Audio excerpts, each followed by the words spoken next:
Tribal trade ફેરનું જે આયોજન કરવામાં આવ્યું હતું, ખાસ જ્યારે વાત કરવામાં આવે ત્યારે જે લોકોની જ્યારે મોટા પ્રમાણમાં જ્યારે ભીડ ઉમટી છે, ત્યારે ખાસ કરીને જ્યારે સક્સેસ કહેવામાં આવે ત્યારે જે મોટા પ્રમાણમાં ભીડ ઉમટી છે, ત્યારે જે આદિવાસી ખાના ખજાનામાં મોટી ભીડ છે, ત્યારે જે દરરોજ અગાઉ 2 દિવસ પણ જે 10 વાગે જ્યારે ખાના ખજાનાના સ્ટોલોમાં જે ખાવાની ચીજ વસ્તુઓ ખતમ થઈ ગઈ હતી, ખજાનામાં એટલી ભીડ છે કે પગ મૂકવાની જગ્યા નથી. ત્યારે આવો જોઈએ એ ખાના ખજાનાના સ્ટોલો તમને બતાવીએ. લોકો એ ખાના ખજાના આદિવાસી વાનગીઓ આરોગી રહ્યા છે, ત્યારે એ પણ તમને બતાવીએ. આવો જોઈએ કેટલી ભીડ છે એ તમને બતાવીએ. ચાલો આવો.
ડિસિઝન ન્યૂઝના બીજા વિડીયો જોવા માટે ચેનલ સબસ્ક્રાઇબ કરો અને બેલ આઇકન બટન પર જઈ ક્લિક કરો.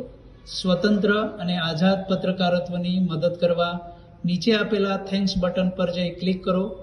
મદદની કિંમત નિશ્ચિત કરો અને ડિસિઝન ન્યૂઝની આ સફરમાં અમારા સાથી બનો.